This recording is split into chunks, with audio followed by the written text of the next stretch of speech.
സംഘികൾക്ക് മിസ്രി എന്ന് കേട്ടപ്പോൾ മിസ്രിയിലെ രാജൻ അസീസിൻ്റെ ആരംഭ സൗജത്ത് എന്നുള്ള ആ പാട്ട് കേട്ട ആ മിസ്രിയാണ് എന്ന് കേട്ട് അങ്ങനെയുള്ളൊരു തീരുമാനത്തിലെത്തി കാണും. അത്രക്കുള്ളൂ ചാണകം. ഹിന്ദുവിനെ വരെ ജീവിക്കാൻ വിടാത്ത ഇവറ്റകളാണ് രാജ്യത്തിൻ്റെ മൊത്തം കുത്തക ഏറ്റെടുക്കാൻ വരികയാണ്. ശരിക്കും ഇവരല്ലേ യഥാർത്ഥ രാജ്യദ്രോഹികൾ? വിദേശകാര്യ സെക്രട്ടറി വിക്രം മിശ്രി ചതിയനും ഒറ്റുകാരനുമാണ് എന്നാണ് ഇപ്പൊ പറയുന്നത്. ആരാ പറയണെന്ന് അറിയങ്ങൾ? സംഘികൾ. ഒന്നാലോചിച്ച് നോക്കൂ, മോദി അറിയാതെ വിക്രം മിശ്രി വെടിനിർത്തൽ പ്രഖ്യാപിച്ചു എന്നാണ് സംഘികളുടെ ആരോപണം. നോക്കൂ, ഇന്ത്യയും പാകിസ്ഥാനും തമ്മിൽ വെടിനിർത്തൽ ഉണ്ടായ ശേഷം വിദേശകാര്യ സെക്രട്ടറി വിക്രം മിശ്രിക്കെതിരെ ഹിന്ദുത്വരുടെ സൈബർ ആക്രമണമാണ്. മിശ്രിയുടെ മകളുടെ മൊബൈൽ നമ്പർ വരെ സോഷ്യൽ മീഡിയയിൽ പങ്കുവെച്ചുകൊണ്ടാണ് വലിയ രീതിയിലുള്ള സൈബർ ആക്രമണം നടക്കുന്നു. മിശ്രിയുടെ മകള് മുമ്പ് റോഹിംഗ്യൻ മുസ്ലിങ്ങൾക്ക് നിയമസഹായം നൽകി എന്നൊക്കെ പറഞ്ഞ് അങ്ങനെയുള്ള ഒരു വാദവുമായിട്ടാണ് മിശ്രിയുടെ മകൾക്കെതിരെ സൈബർ ആക്രമണങ്ങളുടെ അടിത്തറ എന്ന് റിപ്പോർട്ടുകൾ നമ്മളോട് പറയാണ്. കാശ്മീരിലെ പെഹൽഗാം ആക്രമണത്തിന് പിന്നാലെ ഇന്ത്യയും പാകിസ്ഥാനും തമ്മിൽ സംഘർഷമുണ്ടായ അന്നു മുതൽ എല്ലാ ദിവസവും മാധ്യമങ്ങളോട് ജനങ്ങളോട് കാര്യങ്ങൾ വിശദീകരിച്ചിരുന്നത് മിശ്രിയായിരുന്നു. ആ സമയത്ത് അദ്ദേഹത്തെ വിശേഷിപ്പിച്ചത് രാജ്യസ്നേഹിയായ കാശ്മീരി പണ്ഡിറ്റ് എന്നാണ് ആദ്യം ഹിന്ദുത്വർ മിശ്രിയെ വിശേഷിപ്പിച്ചിരുന്നത്. എന്നാൽ വെടിനിർത്തൽ വന്നതോടെ മിശ്രിയും രാജ്യദ്രോഹിയായി മാറിയിരിക്കുന്നു.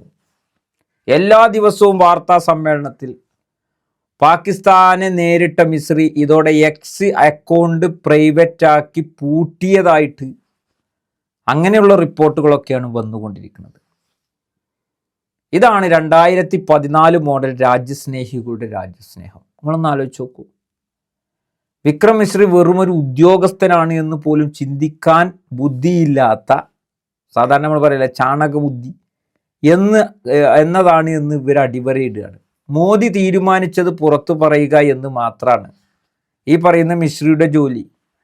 യുദ്ധം നിർത്തിയത് മിശ്രി അല്ലല്ലോ, മോദിയല്ലേ. പിന്നെ എന്തിനാണ് മിശ്രിയെ തെറി പറയുകയും മോദിയെ തെറി പറയാതിരിക്കുകയും ചെയ്യുന്നത്?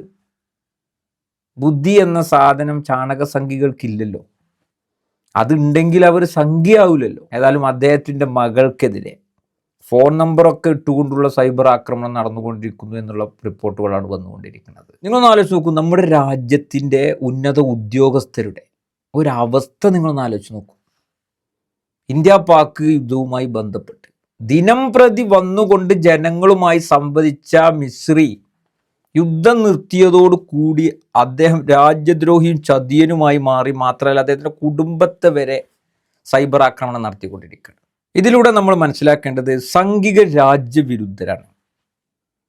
അത് പറയാൻ ആർക്കും ഒരു മടിയും വേണ്ട. അവരുടെ പ്രവർത്തനങ്ങളൊക്കെ അങ്ങനെ തന്നെയാണ്. അതാണ് മിശ്രിയുടെ കാര്യത്തിലും സംഭവിച്ചത് എന്ന് പറയാതിരിക്കാൻ നിർവാഹമില്ല. അല്ലെങ്കിൽ നിങ്ങളൊന്ന് ആലോചിച്ച് നോക്കൂ, നരേന്ദ്രമോദി അല്ലേ ഓർഡർ ഇടുക, ആ ഓർഡർ അനുസരിച്ചുകൊണ്ട് പെരുമാറാനല്ലേ മിശ്രിക്ക് കഴിയൂ എന്ന് ആർക്കാണ് ചിന്തിച്ചാൽ മനസ്സിലാകാത്ത? അല്ലെങ്കിൽ പിന്നെ മിശ്രി എന്ന് പറഞ്ഞത് ഞാൻ നേരത്തെ സൂചിപ്പിച്ചതുപോലെ മിശ്രിയിലെ രാജൻ അസീസിൻ്റെ ആരംഭ സൗജത്ത്, ആ മിശ്രിയാണോ ഈ മിശ്രി എന്നൊക്കെ കരുതിയിട്ടുണ്ടായിരിക്കാം.